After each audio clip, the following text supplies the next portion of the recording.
Você sabe que o Brasil tem ministro da educação só põe uma coisa, para ir até a sede da ONU, perguntar lá, como é a receita, mestre? Pega lá, vem aqui e repassa, já adota isso aqui. E foi o que fez o Paulo Renato. O serviço dele consistiu nisto. E é assim no mundo inteiro. Se você for na Zâmbia, os parâmetros educacionais são os mesmos. E os parâmetros educacionais vêm com toda aquela conversa mole, politicamente correta, coitadinhos dos gays, coitadinhos das minorias, coitadinhos não sei o quê. E você pensa que você aderindo a isso, você está indo contra o imperialismo e a nova ordem mundial. Mas é ele que está pagando para você dizer isto, pô. Então, manter as pessoas sob a ameaça do escárnio é uma maneira de controlá-las. Eu provei que eu sei como funciona a sociedade brasileira e qual é o botão que você tem que apertar para desencadear certos efeitos. Todo mundo comendo todo mundo e aparece então uma geração de filhos de ninguém. Para você ver a rapidez com que as pessoas mudam de opinião do dia para a noite, só porque a mídia disse isto, disse aquilo. Vocês experimentem ver o que se passa na área médica. Por exemplo, diz tal coisa faz mal. No dia seguinte todo mundo foge daquela coisa. Você não sabe se faz mal mesmo. Então esta área, estas campanhas médicas que alertam contra isso ou aquilo, elas são, por exemplo, uma espécie de laboratório de controle social. Você pode dizer, hoje o prazo que o establishment necessita para mudar as atitudes da humanidade inteira sobre o que quer que seja é de aproximadamente 3 meses. Tamanho onde o poder que isto concentrou nas mãos. Por trás do que imaginam os crentes, o antitabagismo militante jamais teve por meta proteger a saúde de ninguém. Foi apenas um primeiro e bem-sucedido experimento de engenharia comportamental em escala planetária. Foi um balão de ensaio preparatório à implantação de controles cada vez mais drásticos, cada vez mais intrusivos, destinados a reduzir a população de todo o Ocidente a uma massa amorfa, incapaz de reagir a qualquer imposição, por mais arbitrária, lesiva e absurda, que venha da elite globalista autoconstituída em governo mundial. Só o que me espanta é que mesmo uma inteligência privilegiada como a de Walter Williams tenha levado tanto tempo para notar que o antitabagismo, usando do ardil das exigências progressivamente ampliadas, a famosa técnica da rã na panela, impôs muito mais do que a sua meta nominal de restringir o consumo de cigarros. Impôs junto com ela uma nova autoridade, um novo esquema de poder, um novo procedimento legislativo, um novo sistema de comandos que pode ser acionado a qualquer momento, com garantias quase infalíveis de obediência automática, para espalhar entre as massas as reações padronizadas que a elite global bem deseja. O triunfo da prepotência antitabagista não trouxe nem trará jamais os anunciados efeitos benéficos para a saúde da população. Mas depois dele, a humanidade ocidental já não será mais a mesma.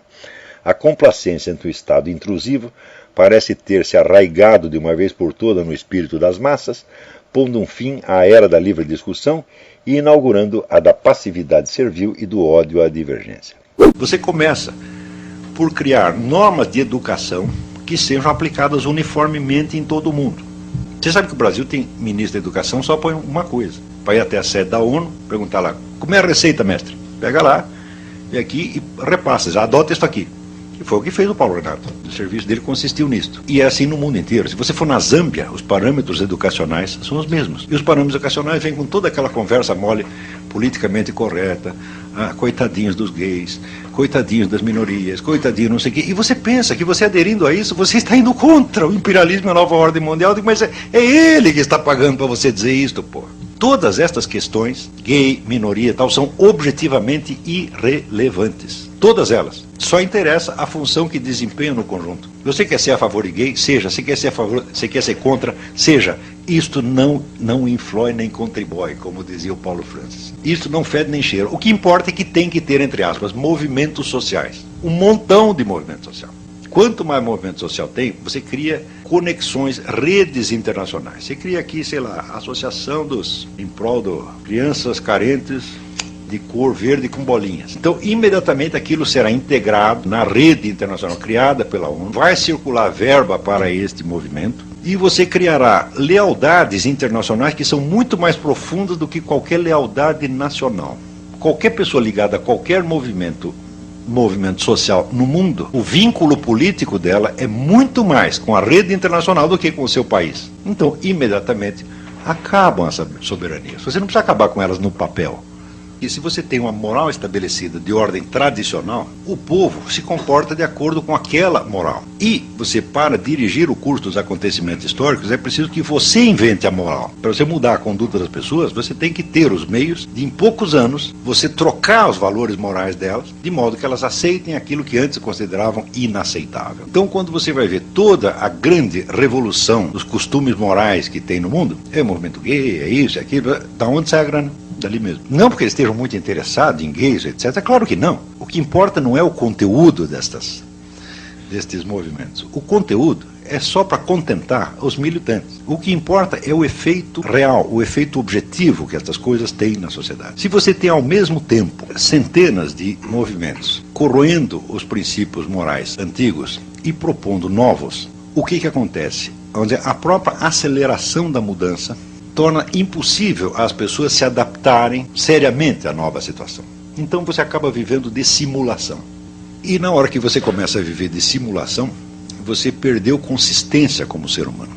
Você não é mais senhor das suas decisões. Você é uma pessoa inteiramente vulnerável à influência de fora. Para você ver a rapidez com que as pessoas mudam de opinião do dia para a noite, só porque a mídia disse isto, disse aquilo, vocês experimentem ver o que se passa na área médica. Por exemplo, diz tal coisa faz mal. No dia seguinte todo mundo foge daquela coisa. Você não sabe se faz mal mesmo. Então esta área, estas campanhas médicas que alertam contra isso ou aquilo, elas são, por exemplo, uma espécie de laboratório de controle social. Você pode dizer, hoje o prazo que o establishment necessita para mudar as atitudes da humanidade inteira sobre o que quer que seja é de aproximadamente 3 meses. Tamanho onde o poder que isto concentrou nas mãos.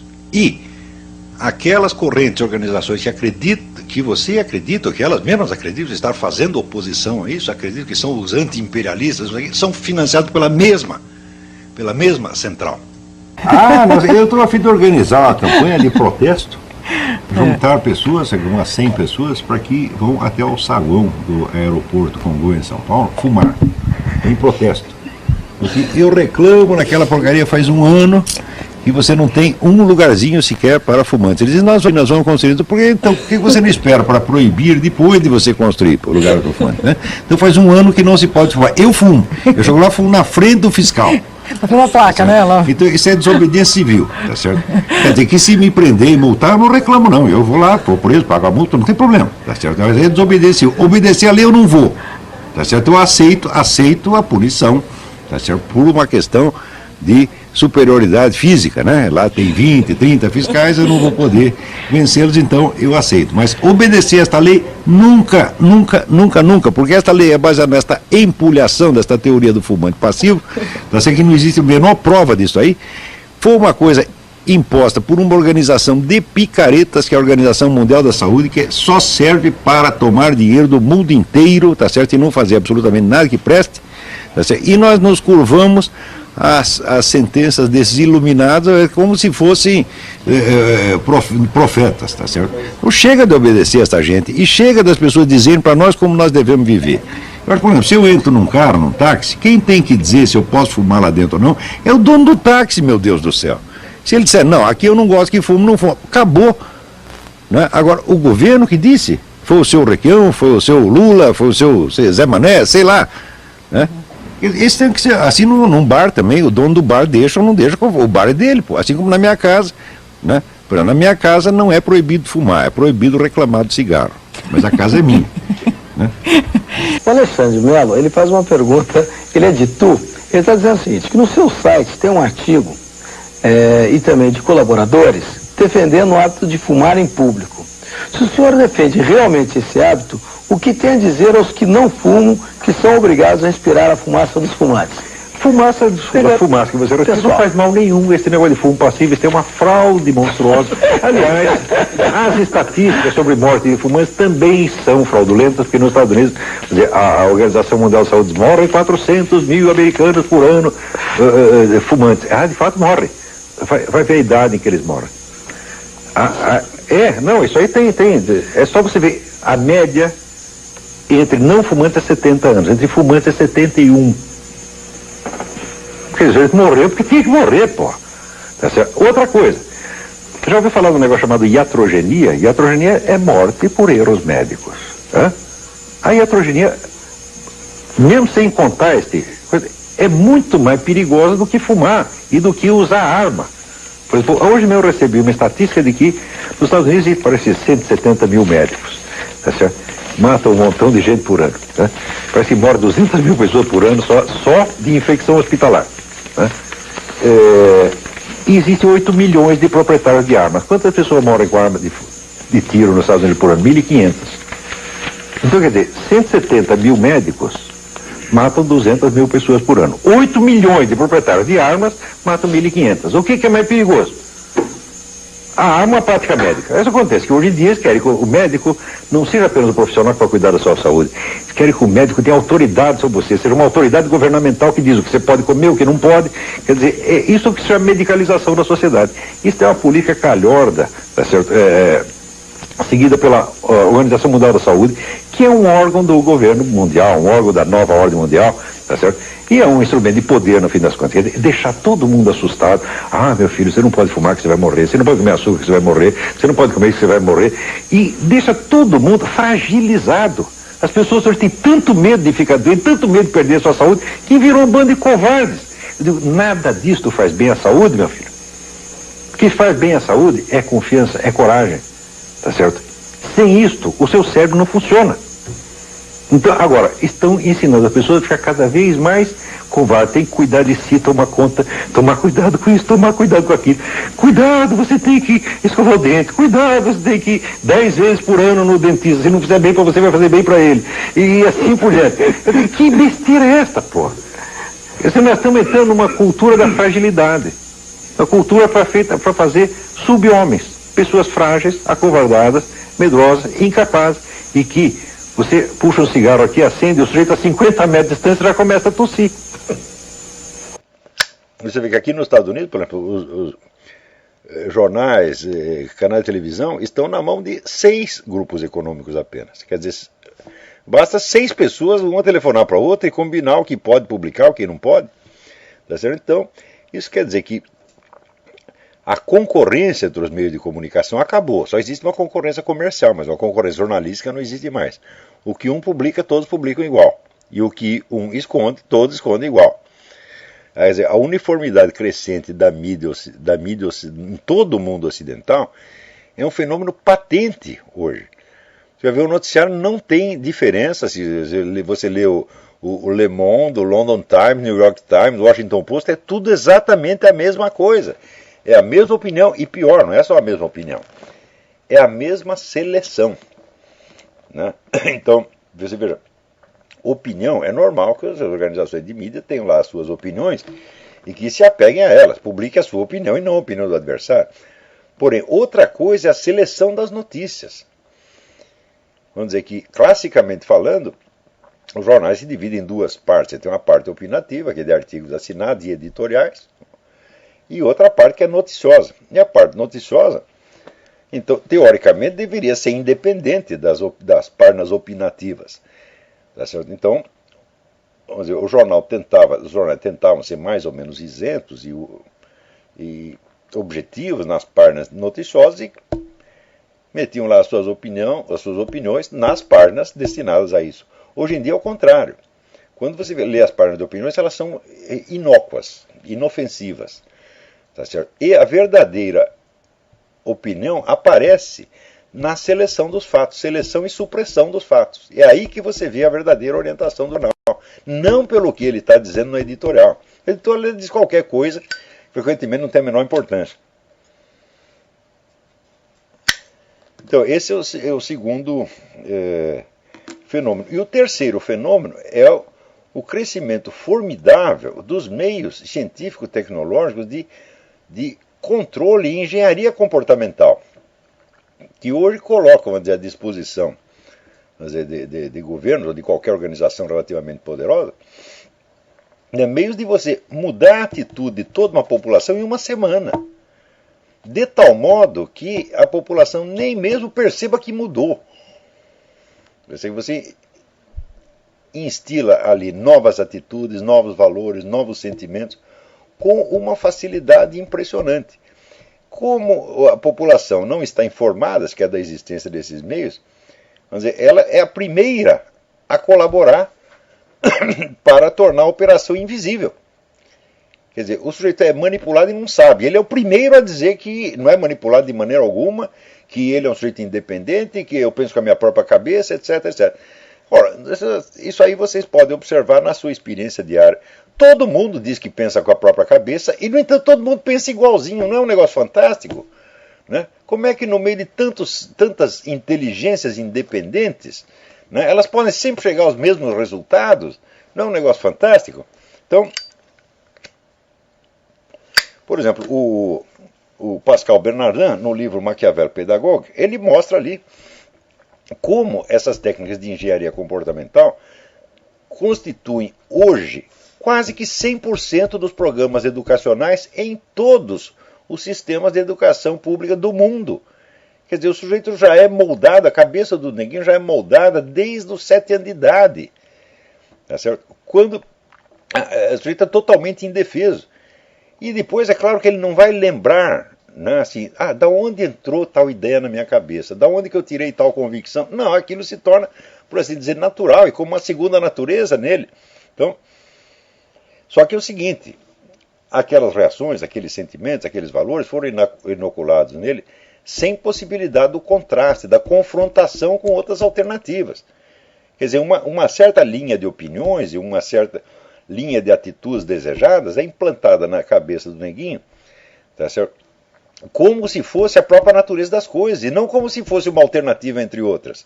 Não há possibilidade da discussão, porque as alternativas são totalmente desconhecidas e ausentes, já desde a educação primária. Tá certo? E isso está implantado hoje em todo mundo. Você vê os programas de educação em todos os países, vem pronto da ONU. É uma coisa uniforme em todo mundo. Tá, né? Então, eu estou publicando essa semana um artigo no Diário do Comércio, que talvez até deveria ler aqui para vocês entenderem como é que funciona isso. Então, eu vou ler só um pedacinho aqui para vocês terem ideia. O artigo chama Engenharia da Complacência. Indignado ante o conformismo servil com que os americanos, outrora tão apegados às suas liberdades civis, vão aceitando as intrusões cada vez mais agressivas do governo nas suas vidas privadas, o economista Walter Williams finalmente se deu conta de que, aspas, o movimento antifumo explica parcialmente a atual complacência americana. Os zelotes do antitabagismo começaram com exigências razoáveis, como os avisos do Ministério da Saúde nos pacotes de cigarro. Depois exigiram áreas para não fumantes nos aviões. Encorajados pelo sucesso, exigiram a proibição total do fumo nos aviões e depois nos aeroportos, nos restaurantes e nos locais de trabalho, tudo em nome da saúde. Percebendo a resposta complacente dos fumantes, passaram a banir o fumo nas praias, nas praças e nas calçadas das grandes cidades. Agora estão clamando por prêmios de seguro-saúde mais caros para os fumantes. Se tivessem apresentado a lista inteira das suas exigências logo no começo, não teriam conseguido nada. Usando a cruzada antifumo como modelo e vendo os americanos tão complacentes, os zelotes e candidatos a tiranos estão ampliando cada vez mais a sua agenda. Isso é o que diz o Walter Williams. Não é isso? Continuo eu. Meus leitores e ouvintes são testemunhas de que há uma década e meia ou mais venho lhes explicando o óbvio. A campanha antitabagista jamais teve nada a ver com a saúde. Como era de se esperar desde o início, até hoje não se verificou em parte alguma, com a patente diminuição do número de fumantes, rigorosamente nenhuma redução proporcional da incidência das doenças alegadamente causadas pelo fumo. Mas a patente ausência dos resultados prometidos, em vez de colocar em questão as premissas iniciais da campanha e moderar a retórica antifumo, como se esperaria de mentalidades soi-disant científicas, é respondida com novas cargas de exigências cada vez mais prepotentes, mais histéricas, mais invasivas. Vocês vejam, em Nova York, por exemplo, na calçada, você não pode ficar parado fumando, você só pode fumar andando. E tem praças inteiras onde você está ao ar livre, você não pode fumar ali. Né? Então, o antitabagismo, como o socialismo, vive de redobrar o blefe após cada novo desmentido das suas pretensões, transfigurando em sucesso publicitário e político o fracasso crônico das metas nominais alardeadas. Você vê, por exemplo, na Califórnia, o número de fumantes diminuiu para 1/3.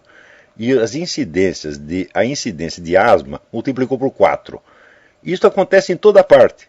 Né? Outro dia veio o governo aqui americano mostrando, não, em tal lugar assim, a incidência de doenças cardíacas diminuiu. De fato diminuiu. Só que quando você ia ver, ela diminuiu também entre os fumantes. Portanto, não tem nada a ver com a redução do fumo. Tá certo? E assim por diante. Quer dizer, não há. Se você suprime, vamos dizer, a causa, teoricamente o efeito deve desaparecer. Mas se você suprime a causa e o efeito continua, então é porque a causa não era aquela, evidentemente.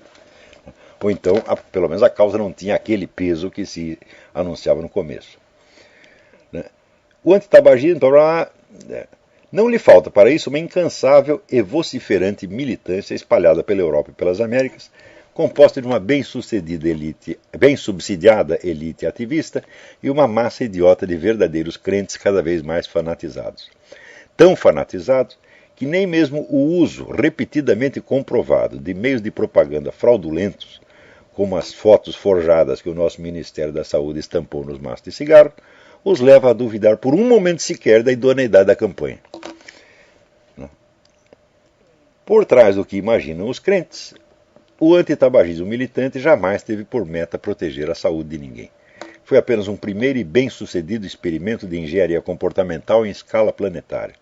Foi um balão de ensaio preparatório à implantação de controles cada vez mais drásticos, cada vez mais intrusivos, destinados a reduzir a população de todo o Ocidente a uma massa amorfa, incapaz de reagir a qualquer imposição, por mais arbitrária, lesiva e absurda, que venha da elite globalista autoconstituída em governo mundial. A escolha do tema foi especialmente ardilosa, visando a seduzir conservadores, evangélicos e moralistas em geral, desarmando-os preventivamente ante quaisquer campanhas subsequentes baseadas no mesmo modelo e usando a própria força deles para sufocar na espiral do silêncio as poucas vozes discordantes. Uma vez que você cedeu tudo à pretensa autoridade científica dos organismos internacionais em matéria de saúde, fica difícil reerguer a cabeça quando essa autoridade, em seguida, estende seus domínios para as áreas da alimentação, da educação escolar, da moral sexual, da vida familiar e assim por diante. A facilidade estonteante com que a elite revolucionária instrumentalizou os seus próprios adversários mais ardorosos aparece condensada simbolicamente num detalhe cômico ou tragicômico que denota a fragilidade estrutural da reação antiestatista. O uso do tabaco é rigorosamente proibido nas sedes das organizações libertarians que defendem a liberação da maconha. Isso aí há 20 anos. Cada vez que eu entro numa sede de uma organização conservadora, seja Heritage Foundation, e vejo na placa, né? Que é proibido fumar, diz smoking free space, né? Eu vejo, vocês já perderam a briga. Vocês já cederam nesse ponto, vocês vão ceder em tudo. Né? Só o que me espanta é que mesmo uma inteligência privilegiada como a de Walter Williams tenha levado tanto tempo para notar que o antitabagismo, usando do ardil das exigências progressivamente ampliadas, a famosa técnica da rã na panela, impôs muito mais do que a sua meta nominal de restringir o consumo de cigarros. Impôs junto com ela uma nova autoridade, um novo esquema de poder, um novo procedimento legislativo, um novo sistema de comando que pode ser acionado a qualquer momento, com garantias quase infalíveis de obediência automática, para espalhar entre as massas as reações padronizadas que a elite global bem deseja. O triunfo da prepotência antitabagista não trouxe nem trará jamais os anunciados efeitos benéficos para a saúde da população. Mas depois dele, a humanidade ocidental já não será mais a mesma.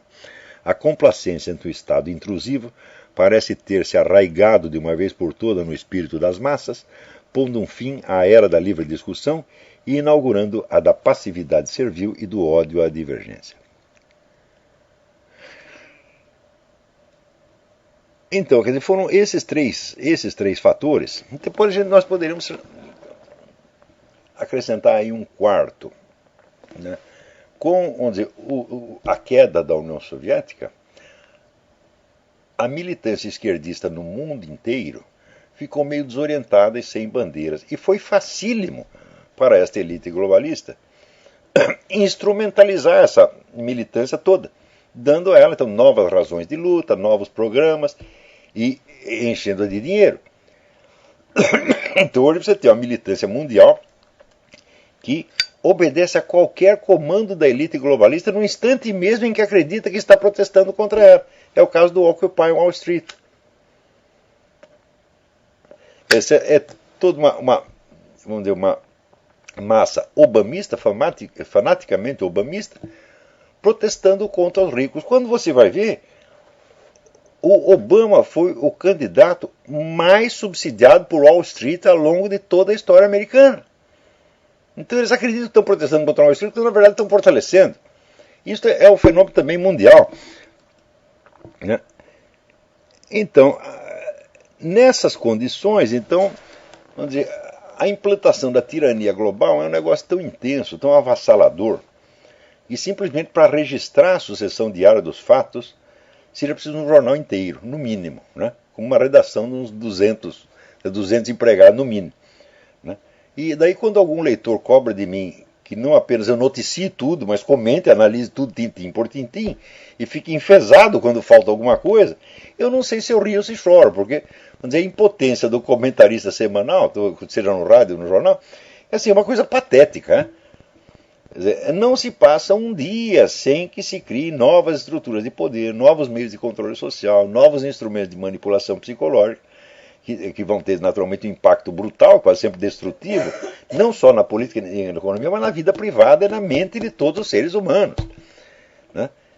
E então eu perguntei, como é que eu poderia, não digo comentar e analisar, mas simplesmente noticiar, vamos supor que se eu fosse transformar a minha coluna e este programa somente, né, num espaço noticioso, só para dar notícia sem comentar, não teria espaço para isso. Pois acho que com 2 artiguinhos semanais e um programa de 1 hora por semana eu conseguiria dar conta? Claro que não, né? Você veja, eu das milhares de notícias que a gente lê toda semana, eu seleciono algumas dezenas para cá e na verdade consigo comentar 10, 12, isso é o máximo que eu posso fazer. Porque os acontecimentos, vamos dizer, esse esquema, vamos dizer, de poder, ele é tão gigantesco e os canais de ação que ele tem são tão numerosos e tão variados que os ataques vêm diariamente de muitas fontes. É uma coisa que não para. Tá certo? Então, como é que a população vai poder se defender contra isso? Não, ela não pode nem, não digo entender, ela não pode saber o que está acontecendo. Tá? Porque saber ainda não é entender. Você pode receber as notícias e ficar ainda desorientado, mas o povo não sabe nem o suficiente para ficar desorientado, meu Deus do céu. Na aula 44 do COF. A eficácia da medicina como controle social depende ou não depende da eficácia da medicina enquanto tal? É claro que não depende. Uma medicina muito ruim, muito ineficaz, é um instrumento de controle social tanto quanto uma medicina eficientíssima. Porque não é disso que se trata. Não se trata da medicina como arte de tratar doenças ou de prover a saúde, mas da medicina como instrumento de controle social. Aula 44 do COF. Você teria algo a acrescentar a esses comentários, Olavo, depois de tudo que a gente passou nesses 2 anos de Covid? Você vê, eu acho que a relação, o poder da classe médica não só não depende da qualidade da medicina, mas ele até chega a ser uma relação inversa. Quer dizer, quanto pior a medicina, mais poder a classe médica tem sobre a sociedade. Por quê? Porque, em vez de curar as pessoas, vai tentar mandar nelas. Exatamente o que acontece. Eu vou lhe dar um exemplo, né? Tem um artigo do Walter Williams, uns 10 anos atrás, que ele escreveu o seguinte, que a campanha antitabagista era apenas um mecanismo de controle social. Não tinha nada a ver com saúde. Tanto não tem que é o seguinte, o número de fumantes nos Estados Unidos diminuiu para 1/3. Mas a incidência de doenças pulmonares e cardíacas não diminuiu em nada. Portanto, ora, se uma vez retirada a causa cessa o efeito, então, retirando o fumo, tinha que cessar o efeito. Não cessou, portanto, a causa não era essa, porra. Ou não era essa, ou não era predominantemente essa. Claro que o fumo pode contribuir para isso, mas ele não é a causa principal, né? Talvez não esteja nem entre as causas principais. Não adiantou nada, meu Deus do céu. Eu lembro que, já na década de 80, quando eu vim aqui e entrava num edifício de uma organização dita conservadora, né? E vi ali a placa de é proibido fumar, eu falei, vocês já perderam a briga. Porque vocês aceitaram isso. Eles souberam mobilizar o seu moralismo protestante para dominar você. Você fala contra o cigarro, como Hitler falou contra o cigarro, é? E o pessoal tudo aceita, para o nosso bem. Oh, meu Deus do céu. Olha, ninguém que quer ferrar com você diz que é para o seu mal, tudo é para o seu bem. Stalin só fez coisa para o bem das pessoas que ele matou. Né? É sempre assim, Hitler também. Né? Ele achou que assim, nós vamos matar um monte de judeu, mas isso é bom para os alemães. Você viu? Escuta, ele fez muito mal para os judeus, mas pensa bem, o que ele fez para o país inteiro foi muito maior. Porque eles vão fazer um Reich que vai durar 1000 anos, durou 12. E acabou em chamas. Isso que ele fez para um país inteiro. Né? E assim por diante. Né? Lá na China, a Revolução Cultural do Mao Tse-tung não era para o bem da China? Né? Pois olha, eu tenho um amigo que morou lá na China, foi lá para estudar ciência chinesa, porque ele tinha estudado alguma coisa da tradição, ciência tradicional chinesa, chegou lá e falou, os caras não sabem mais nada disso, foi tudo apagado, né? Ou seja, a tradição da China eles não conhecem mais, acabou. Agora, não era para o bem da China? Era para o bem da China. Ora, meu Deus do céu, quem é que vai roubar você dizendo que é para o seu mal? Quem é que vai matar você dizendo que é para o seu mal? Né? E quando é que o pessoal vai entender isso aí? Que essas promessas de saúde, segurança pública, em geral, assim, de cada 100 promessas, 99 são mentirosas, meu Deus do céu. Vão te dar o contrário do que prometem. Quando é que vão entender? Não é para confiar em político nenhum, nunca, nunca, nunca, nunca, nunca. Né? Porque se ele fizer alguma coisa boa, em geral vai fazer por engano.